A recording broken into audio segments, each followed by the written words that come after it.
Every Wednesday at 6 p.m, 1,500 runners gather in New York's Washington Square Park. They're here for the TikTok viral Lunge Run Club. Singles wear black, while the few people in relationships usually dragged there by a single friend wear colour. Why am I telling you this?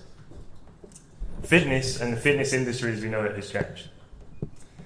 Whilst previous generations might have found their social scene in the pub and drinking culture, fitness culture is the vice and social scene of the next generation. As operators, we're left with a choice. Innovate and ride the wave of growth in a booming industry, or sit still and die a slow death. On that cheery note, let's do some introductions. So, as Shannon mentioned, my role is a little bit of a strange one. So I head up business development at Ashbourne Membership Management. For those of you who don't know Ashbourne, we handle payment collections, management software, and turnstile installations for over 1,000 clubs in the UK and Ireland. So that's everything from your Pilates studios to small group personal training to large independent chains. We've actually got one representative here today. The Foundry guys are exhibiting, who are a fantastic independent chain based out of the UK, and these are all customers that we work with. On the right-hand side, on your right-hand side there, you can see our customer journey with Ashbourne. So this kind of represents all of the different things that Ashbourne touch. This isn't a big sales pitch today, I'm just going to give you a bit of background. This is everything from sales and marketing consultancy at the start of that customer journey, so getting people through your front door, to onboarding them and getting them paying their membership, to managing them during their lifetime with your business, to the access control that controls the flow of customers to and from your business, and then to engagement apps, your custom membership app in the app store, booking systems and things like that that kind of engage them when you're not in your facility. What makes Ashbourne different to a lot of suppliers out there is the fact that we are by gym owners for gym owners, right? So you hear that a lot, every single company, that seems to be their tagline. But we actually live and breathe it. And that's through the Fit Club Redditch. We actually own and manage our own facility. So the Fit Club, 20,000 square foot facility located just outside Birmingham in the UK.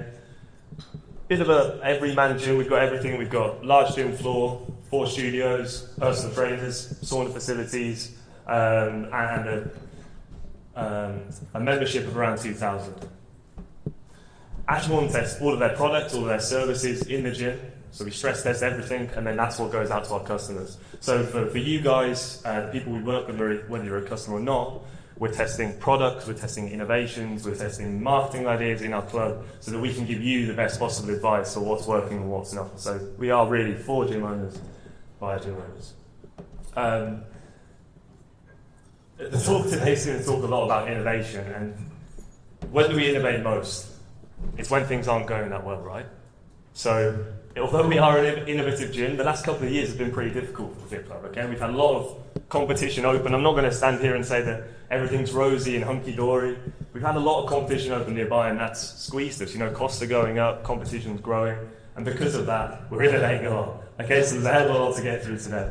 And that brings me on nicely to our subject matter. So, we're going to run through a couple of models of business theory, the first being the Balanced Scorecard. So the Balanced Scorecard is like a model for looking at your business through a number of lenses. Obviously, financial is the most important metric that we look at, but are there areas that are also performing well, or areas that are performing badly that we can leverage other areas to try and improve? So we're going to look at that. We're then going to put that in the context of the Fit Club and give you a few ideas. When we have these ideas, when we understand our strengths and weaknesses by looking at our KPIs, how can we bring positive change to our business? And that's where the theory of innovation diffusion comes in. So this is how we can bring in new ideas and theories into our gym and make sure that they're actually successful in their adoption. Nothing is more frustrating than coming up with fantastic ideas for how we can turn things around, only for projects to fizzle out and die after months or whatever it might be. And we've got a lot of them, trust me. So first up, the Balanced Scorecard. The formatting's messed up a little bit, so apologies for that.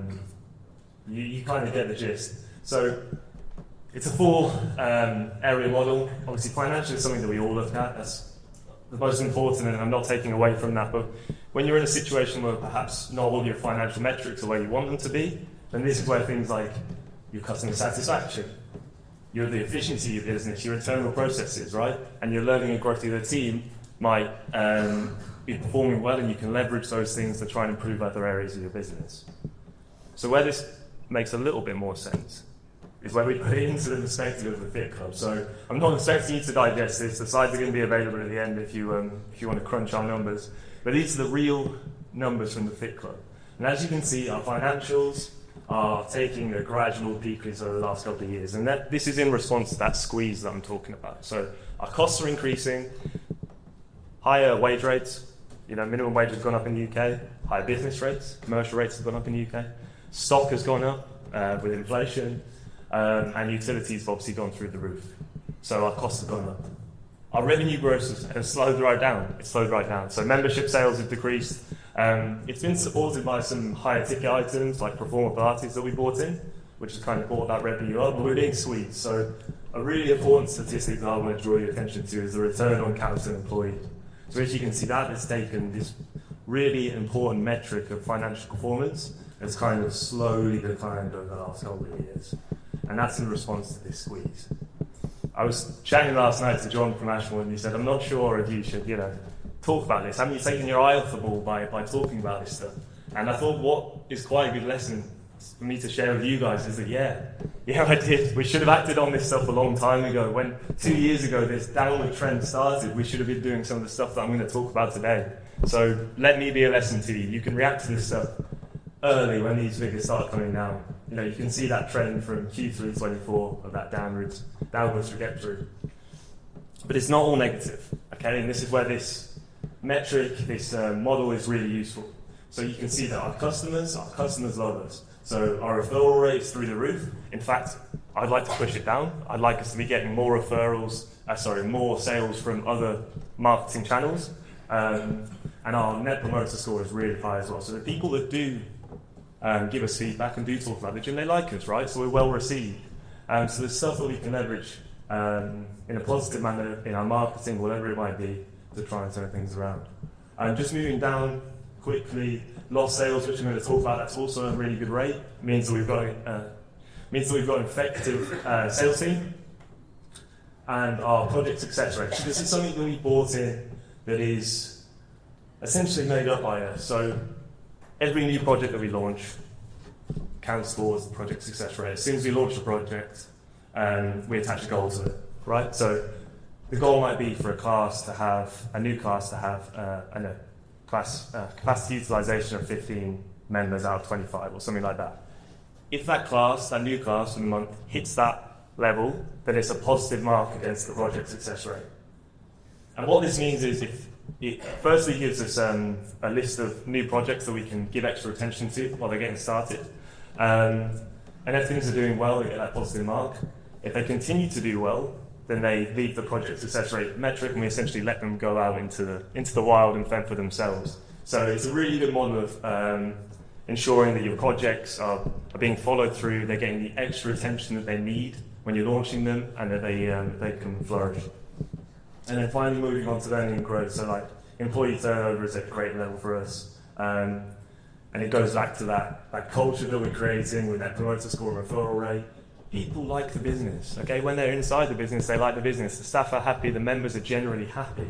So can we get more people through the door to try and turn things around? So what I'm going to do now is I'm going to go through a couple of the positive metrics, the things that we're quite happy with in the gym. And it was the best of a bad bunch a little bit with the financial metrics, but secondary spend is something that we're pretty pleased with actually. And I wanted to draw your attention to a couple of reasons why I think that might be. So first up, it's a really, really annoying one. We keep the shelves well stocked. The fridges are always full, right? So this is aided by our till system, which subtle plug is the Ashbourne till system. As soon as a stock item drops below a certain level, we get an alert. That alert means that we'll add that stock to the order for the following week. The fridges are constantly full, the shelves are constantly full. So if you take something like water, it might drop to 200 bottles. We then add that to the order for the following week, 1,000 bottles of water, everything stocked up. Where this is especially important is when you have people coming up to the desk with something like a drink they like or a protein bar, and if you turn them away, they're straight to the the Polish supermarket downstairs, and we might never see them again. They might find a product that they really like. They might find a new customer. The Polish supermarket might find a new customer in that person. So we want to avoid them leaving our front desk. We want them to make the purchase there, and that's just why, keeping the shelves full and all of that good stuff is just bread and butter, but it's really, really important. The second thing that I attribute to the relative success of our secondary spend revenue is actually something I learned off Carl, who's up next on the talking. And it was these high margin add-on items that you add at the time of purchase. So, going large on a drink is probably the classic example of that. But even adding things like a scoop of oats, a scoop of creatine, a scoop of BCAAs, they're high margin items, and they're also counting towards that that growth in revenue. As I say, we're not completely happy with this, so one of the things we are plotting is a little refurbishment, which is the rendering you can see on the left-hand side there. And there's two things I want to draw your attention to. Firstly, it's this black fridge-looking thing. That's actually a freezer. The reason for that is we want to stock these GSN meals. Now, I'm not paid by GSN or anything like that, but why these are good is they give us as an operator access to something that we couldn't usually access. So we're not about to get a hygiene standards license. We're not about to start doing food prep in our facility. These give us access to the on-the-go food market, the on-the-go lunch market. They give us something we can offer people for their dinner when they get home. So it's a really good additional revenue area that we can drive with this development. The second thing is blended drinks. So this refurbishment is actually about bringing up the number of blended drinks we can do, including like fresh fruit smoothies, and things like that. And again, it's a high margin item that's going to add to our overall revenue, our overall margin on this secondary spend. I mentioned about Net Promoter Score. So for those of you who don't know what that is, it's as simple as receiving all of the feedback that comes in and assigning a 10-point score to it. 9 and 10 being promoters, 7 and 8 being passives, people that might not necessarily promote your business, but they might do, and 0 to 6 being detractors, people who not only wouldn't recommend your business, but might actively recommend against your business. So definitely something we're trying to avoid. I've included a bit of a rudimentary idea of how we collate this on the left-hand side. This isn't our actual feedback, but that's what it says on the tin. You assign a score to the feedback, and that allows you to create this metric, which you can then use for training your staff, or for just driving performance or whatever it might be. I've also included a very rudimentary mock-up of an email in the right-hand corner, and this is in response to this terrible gym, rude staff avoid feedback from angry Ben Rogers. And the reason I include that is because we always say at the Fit Club, and it's a point of our training, is that when you get these customers that are angry, they're angry for some reason, and they're really not happy with your business, they're the opportunity to create a really powerful relationship. We always say this. So if you can turn around that person, that passionate person, well, why can't they be passionate the other way? So this is where we might spend some money. We might offer freebies through gritted teeth. We might offer freebies to quite rude people. But it's because we're trying to create that committed customer, that passionate customer who is, in the end, a big promoter of our business.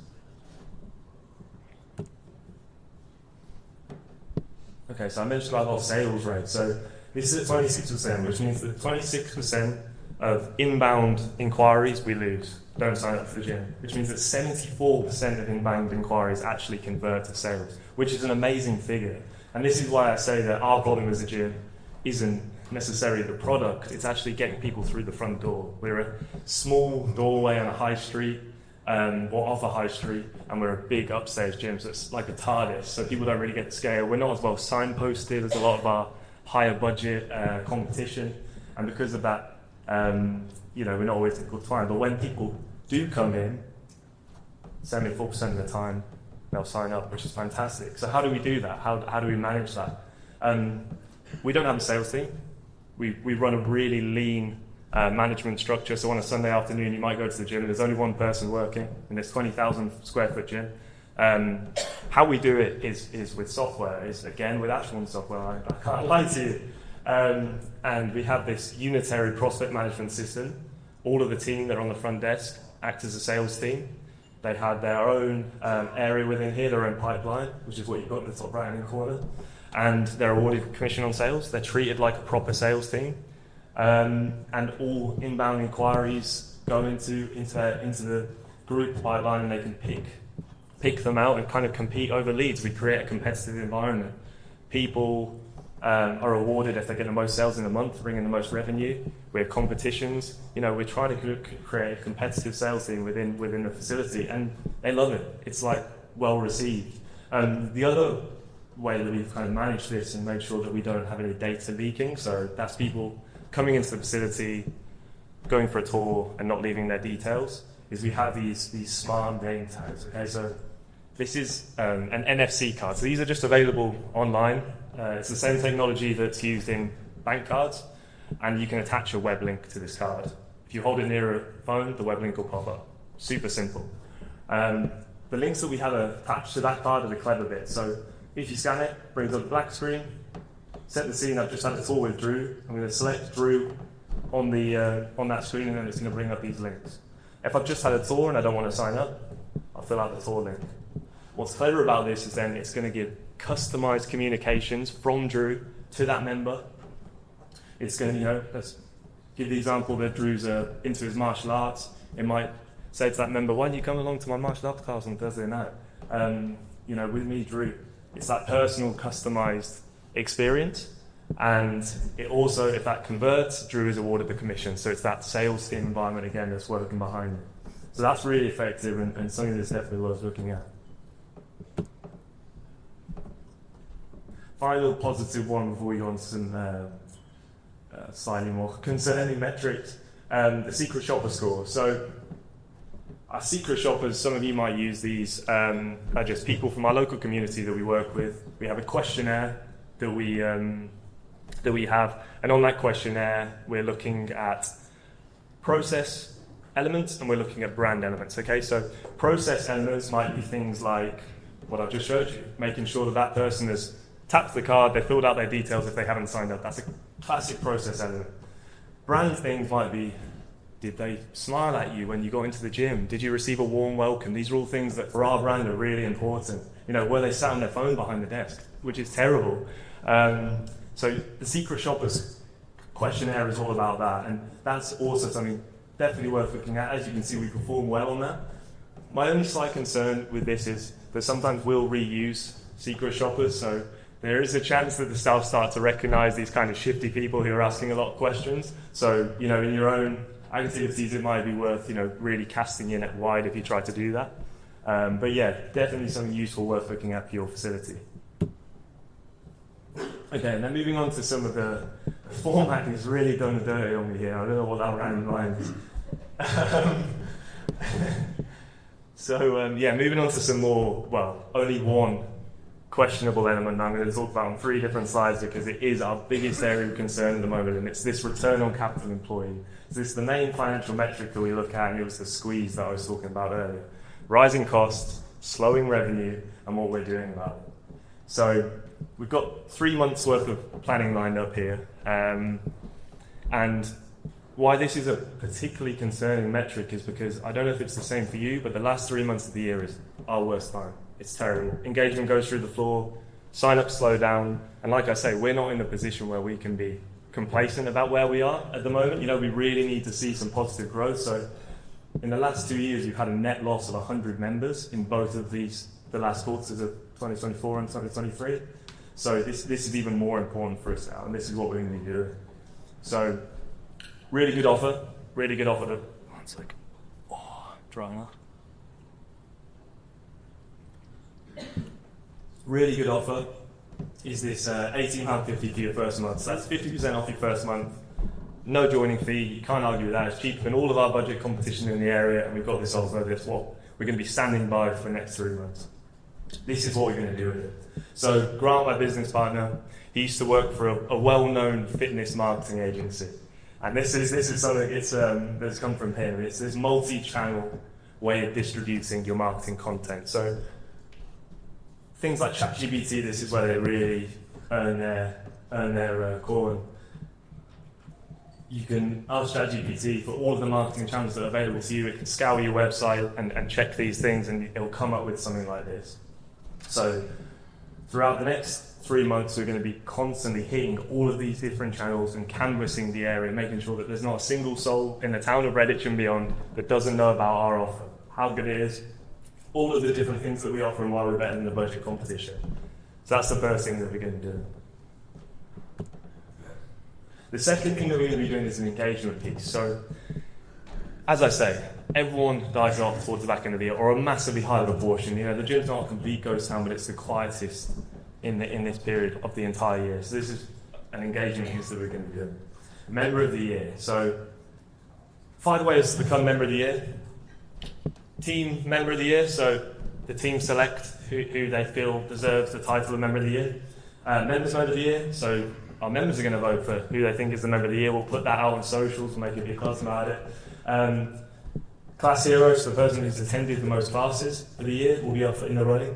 And then 2 people will be able to win a place, a man or woman, by winning the Fit Club Combine. Okay, so that's a general fitness competition that we're going to be running, which embodies the Fit Club spirit, which is kind of mental and physical wellness. So that's not just maximal strength, it's not just endurance, it's reaction speed, it's a mental fortitude test. We're doing this whole fitness competition, and the 2 winners of that will be immortalised alongside the other members of the year on this banner called Hang Till the End of Time from the beams at the top of the Fit Club.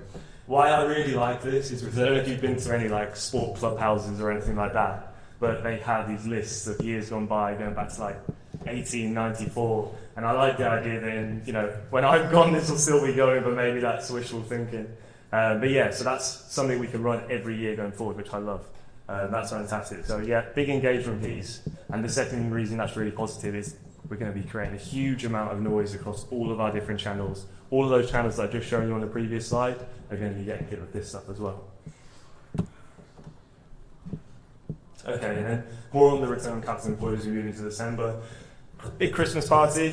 We're going to be announcing the member of the year. We're going to be doing something special for the members, just as a little thank you to them. Again, all about the community.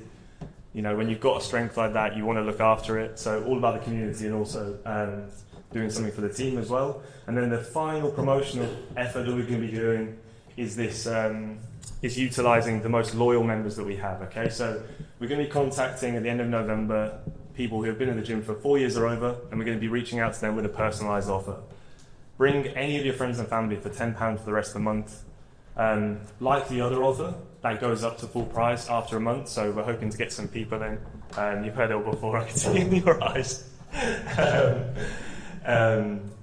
Yeah, so the reason why I really like this one is because we're utilising a group of people who are really trustworthy.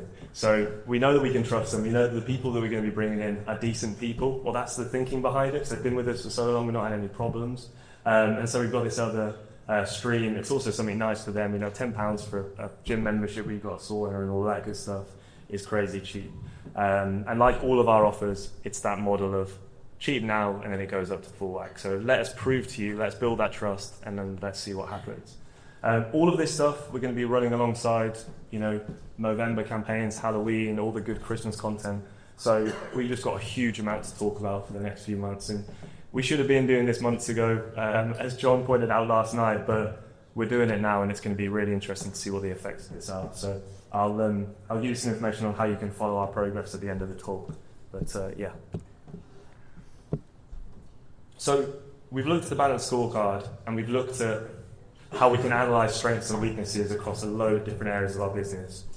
The next thing I wanted to show you was the Theory of Innovation Diffusion. Again, the formatting has made me lose my diffusion, but that's okay. So the Theory of Innovation Diffusion states that any innovation, any new product, any new service that we bring to market follows this bell curve. Okay, the only thing that changes is the time it takes for this to happen. So if we put this into the context of a couple like famous examples, you might look at the internet.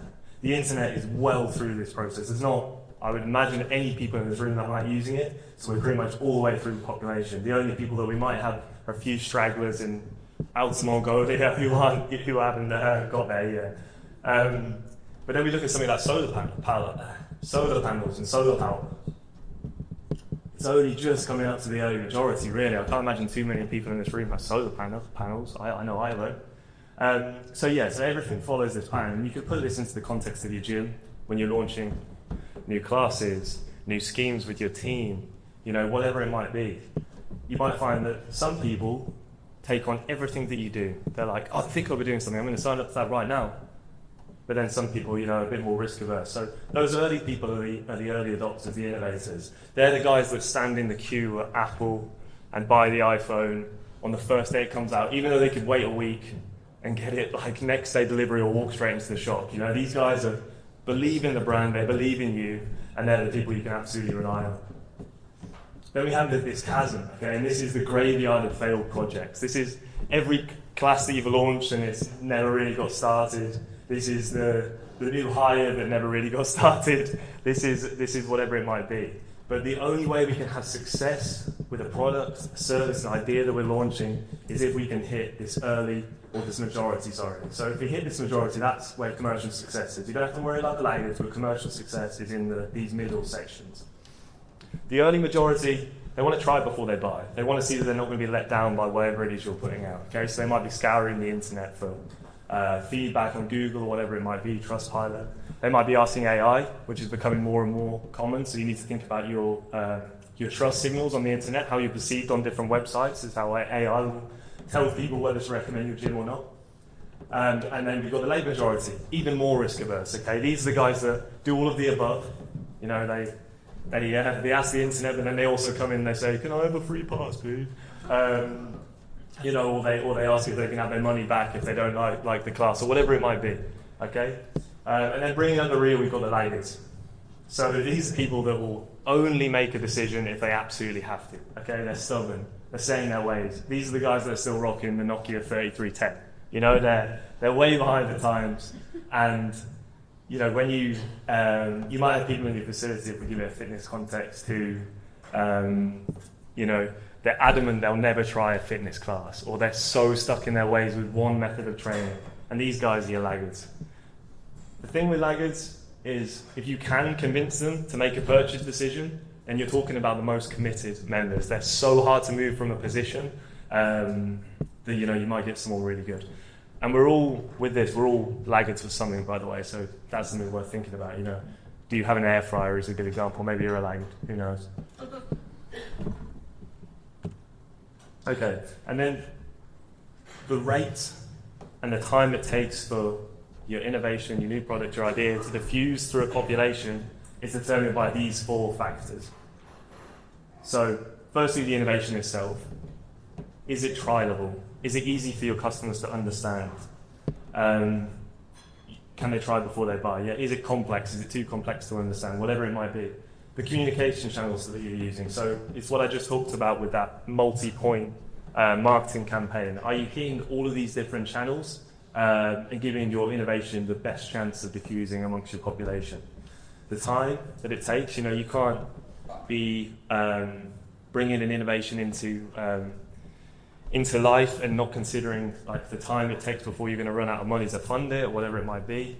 And then the social systems. This is the most difficult to access but the most powerful. So these are the intrinsic links between all of the different people in your community, in your gym, whatever it might be. And if you can get in with some of these people and have them selling your products, talking about your business, whatever it might be, these are the most powerful, those organic conversations that people are having. And this is where the rise of influencer marketing in the last 10 years has been so incredible. It's because it really utilizes the social systems, okay? It's really utilizing those interpersonal relationships. And if we can harness, not all of them, but some of these things and impact that innovation curve, then we've got the best chance of having established ideas, established products, and established initiatives. Let's use an example from the Fit Club. So we launched Reformer Pilates earlier this year, and it wasn't a roaring success from the get-go. It wasn't. There was a couple of main reasons for that. So firstly, it was a paid class. It was an extra class. It's about £120 a month for our membership, which for a gym used to paying £35 for a membership is a hell of a big jump, okay? The innovation is good. People know about Pilates, but for our community, that was a big jump. So when it came to launch, We had a 300-person strong waiting list, but we'd failed to communicate the fact that this was going to be an extra fee. Okay, so real stupid stuff, but when it came to the conversation about converting, so the email you can see up there, when it came to that conversation asking them to actually sign up, it was like tumbleweeds. We had a few people trickle in who are our innovators, our early adopters. Oh, the Fit Club are doing something. Yeah, let me sign up right now. But the majority were nowhere to be seen. So we took a step back and we worked with this small group, the early adopters, the innovators, and we developed the product. That's it just before it opened. You can see how there it is. We had some artwork and we had a bit more interesting supplies. The studio next door was noisy. It was crazy noisy, and you could hear it in class. And we had this really slow, nice reformer class going on, but at peak times, the music was booming in the other studios, and people really didn't like it. So we listened to that feedback. We did some soundproofing, some dampening in those other studios, and we brought that noise level down. And the impact was good. The early adopters and the innovators, they were happy, and they started to give better feedback. We had a few of them that had left to go elsewhere who came back, but still nothing, still quiet. It was then bringing in a Pilates trial, which is where we started to see progress. So our product was now good, the innovation was now good, but now we started to see progress with the actual sign-ups. And that was when we brought in not a free trial, never a free trial. We bought a paid trial, which was half price, and then the membership rises to the full whack next month.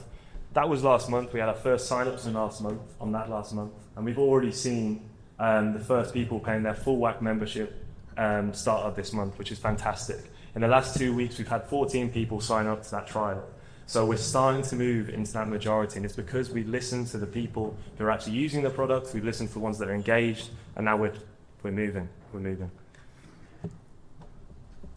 Okay, and then one other innovation I wanted to take you through that was far more successful and spread through like wildfire. And this is the NFC, digital wallet passes, okay? So digital wallet passes are very simple. They use the same technology as your contactless credit cards, and there's a membership card that sits in your phone. Why is it successful? It's pretty easy to understand. So for our members and for our staff, it was easy for them to get their head around, so the innovation was solid. It saved time for the staff, so they were well behind it. Things like, so we were using fingerprints before, and there's a decent amount of enrollment time with a fingerprint. They have to come to the desk when they sign up, enroll their fingerprint, and then off they go. With this, they can sign up online, it's through to their phone, and then they're through the gate. So it's sleek, it's easy, and it's saving time for the staff, so they were well behind it. The other reason this was successful is not just down to the innovation, but it was the communication channels that we adopted. So again, that multi-channel, really constant kind of communication was extremely effective. We gave people a good heads up that this was about to come. It came. We told them it came across all the different channels. And then, in the first week, we had a 50% adoption rate. As we carried on, we continued to remarket to people who hadn't yet signed up, and that adoption rate went up. Before this was out, before the 45 days of this plan was out, we were taking out fingerprint readers and we just swapped over the whole thing because the adoption was that good. It was a good innovation, and our communication channels were solid. We got it out there. So yeah, a couple of examples for you there. I hope that makes sense with the theory of innovation diffusion. It's definitely something worth considering, especially when you're looking at how you can connect those different groups of people on the curve, because those interpersonal relationships are extremely powerful. Okay, here it is again. So I dropped around some worksheets on your tables. If you guys could pass them around amongst yourselves, we're going to do like a little workshop style thing now. This is the gym owner's workshop after all, so let's try and get something out of it.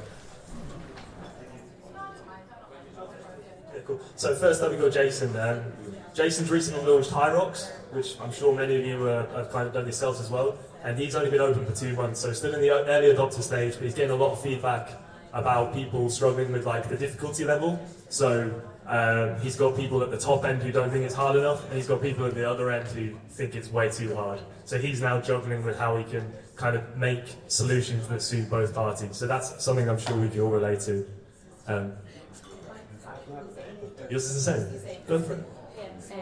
I kind of have to say that we ran to so hard would be the first us getting that second one, not so much. But we're having a relationship with people like complaining themselves like they're not fit enough, like I would be able to do that. So what we're doing at the minute is I've said to Mark, can you like you don't have a doubles partner that we get matched into the community and collateral within the classes. We've just launched a new 8-week fitness challenge rather than targeting stuff around like fatness, because we did get caught word, a lot of people are scared of that word, so we're kind of launching a new thing that's a big fitness challenge, so they can progress and there's be endurance. And then we've kind of held off on the next maybe like a 7 to 8 week break, so that if fitness pledges can be upped, as because we've targeted more from people then, we're be fit enough to do it, or we're kind of looking at then maybe how things with people that aren't feel like they're not exactly there, and then our classes are around 5 lifts total, so we're thinking of one of like an aggressive class maybe at the weekend whenever they're less hefty going in Friday whenever they're working, so then you might Saturday or something a bit more lengthy, so then they can test their endurance a bit more. That's our idea so far anyway. Breaking the stigma a little bit around it, isn't it? Which is sometimes the biggest barrier with those types of things. We're going to get another one from another table. I love the matchmaking thing as well. I think that's a great idea. Like people who are compatible. Absolutely fantastic. Anyone else feel comfortable there's reading them out? Come on guys, do me a favour. Anyone? You had a few ideas. No? Okay, would anyone feel comfortable me reading theirs out? I can. Yeah. It's not really. Good woman, Suzanne. And I don't really have anything, so just whatever you can looking at me, so I said I'd like to do it. Okay, so we have a different challenge to a lot of places because we are actually full. So our membership is clearly topped out. So we don't have the numbers issue, but we have the extra revenue issue. So we would do retention challenges throughout the year. So we just started a new retention challenge. However, this time we're kind of focusing on driving the PT because we want to get our PT numbers up. So the idea is that it's called the Word Medals. It's 40 days. You had 85 people sign up. After we're on day 8, it's going to be blah. So that we still have 75 in play. Yes, it's about the team. So it's about engagement. So we have a WhatsApp group for the group, and we have all of the PTs who are actively engaged on that challenge. So therefore, they're building relationships with these 75 people. Hopefully, with that, after this challenge, then we can start selling the PT. So that is the idea. We're probably at the early dirty stage. And then, yeah, so that's where we're at the moment. Wow. Yeah, amazing. Thank you very much. Anyone else? No. It's like for one more, maybe. What a guy. Well done. You built up the confidence. I just wanted to really say hello. It's myself and Luke's first time here this year, and thanks for having us. So guys, we are the unit gym, and we're based in Clara, County Offaly. We're new to this, and we have ran a gym before, and recently we've taken on investors, and that are 3 guys who are ex-Special Forces members. So everything we do is based around the concept of the selection phases of the Irish Army Ranger Wing. And our new product that we just launched is called the Unit Challenge. And what it is a team building event that we bring corporates and sports teams and gyms as well on board, and we put them through a simulation of the selection process of the Ranger Wing. And what that has kind of shown was, or what the guys designed when they brought this to the table was the use of 3 values of the Irish Ranger Wing, which is leadership, communication and trust. When they're designing a package, that's what they really try to instill in their teamwork and their team building program. So to get back to the subject, just to answer questions, it hit the ground running in one of our target products, which is the team building. And now I suppose we're looking at products such as an individual event, which will be a little bit of a slower process, where we will have to look at something along the lines of how the hierarchy in the CrossFit started, with your front end, your glamour, your I suppose, your merchandise, your people repping the brand, and then the community element where behind the scenes there's that element of community and pulling people into a club and gaining that trust within your gym. And yes, so that's where we're at the moment. Thanks for giving me the chance to talk. Cheers. Thanks so much. Thank you very much. Yeah. We're a little bit short time, so. Yeah.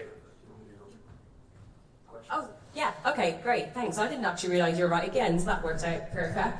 Guys, I think we can all agree there's some really interesting things from Toby. Massive round of applause, first of all, please, for Toby Wassell.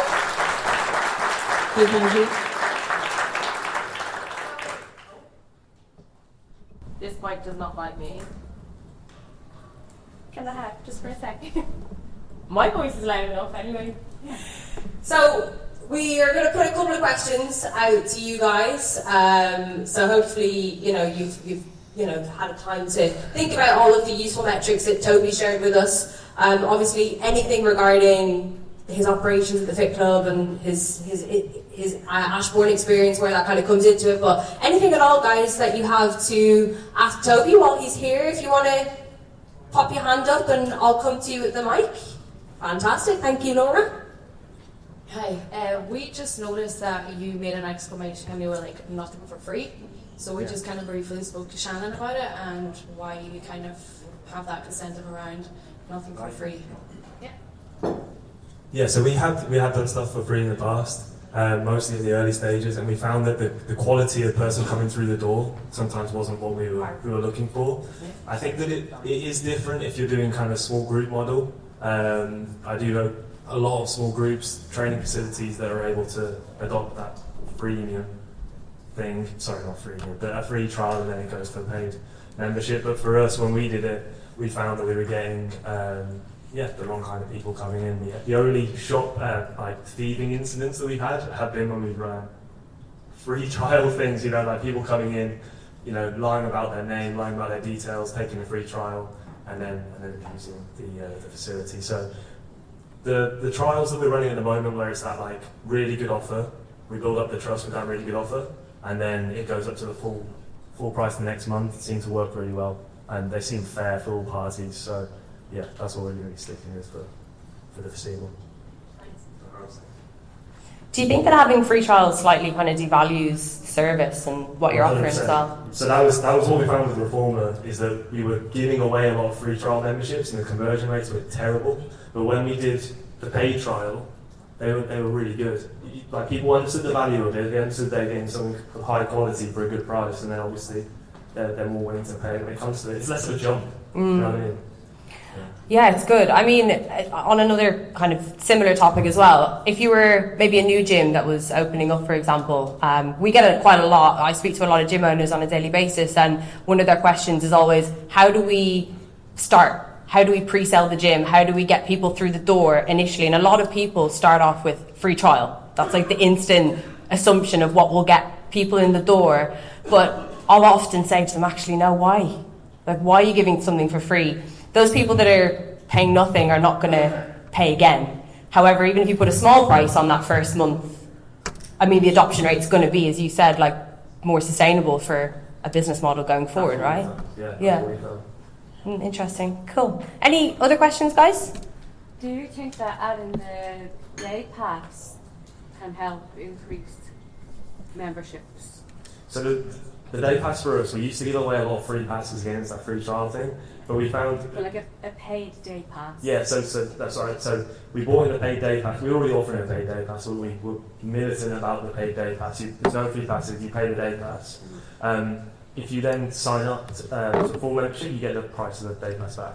And we do that as an automation. So if someone comes in on the day pass, they fill out the form, and then they'll get that offer sent to them automatically after. And that works great, because free passes you get us for every day. No, we don't actually give Oh, really? offer. Yeah, nice. But yeah, so free passes we get us all the time, but we've always done that thing that you go back with, because nobody get the value back. Deducting it from the membership's a really good idea, isn't it? Because you've got your staff at the front desk that are hopefully serving this person when they come in, and they can say, well, actually, if you sign up today, you'll get that back. So it is free, essentially. 100%. So, giving the team all of the things they can deal with objections with is always the great processes. So less freebies and, have confidence in your model and what you've got on offer, guys. Any more questions, quickly? One more? Toby, thanks for sharing your lessons and also the challenges you had along the way. You mentioned you lost 100 members, and you mentioned your net promoter score earlier on. Did you do an exit survey on those 100 members to find out why they left? So we do an exit survey on all cancellations. The problem we have is with people actually filling in that survey. It's the rates of people filling in are really bad, and that's why we have to take things like the net promoter score with a pinch of salt sometimes, because we do cancellation scores and we do those exit surveys, but the people that answer usually are the ones that give us positive feedback. And as a follow-up to that, with your software, within those lessons, because that's where it is, you're sharing the lessons that you learned. People that left, did you track how many times a month that they attended in that time that who left? There's normally a link between. There's probably a bit warning signs when numbers were down. 100%. And that's something I actually forgot to mention, is that what we're really bad at is re-engaging people when they become sleeping members, which is, I think, what you're talking about. And we're a little bit apprehensive because of where our member numbers are at the moment.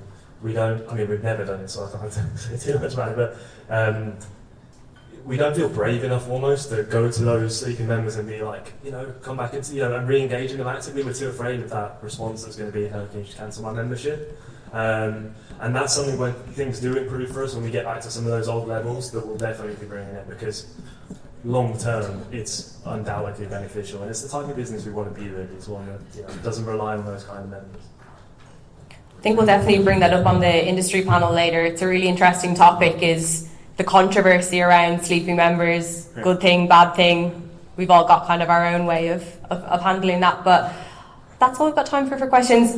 Guys, can we give one more big... Oh, sorry. Before we finish. On the LinkedIn there, if you want to follow me on LinkedIn, all of the stuff that we've been talking about, we're going to be covering in like a documentary style thing. Like all of these things that we're trying to put in place, we're documenting and being quite open with how they're going. So it's worth following there. You might see me in a bit of a state by the time it gets to December if things don't go well, but follow it and we'll see how it goes. We're trying to be open and transparent for the good of the industry. So thank you. Thanks, guys. The slides are going to be available as well for you, so thank you, Toby.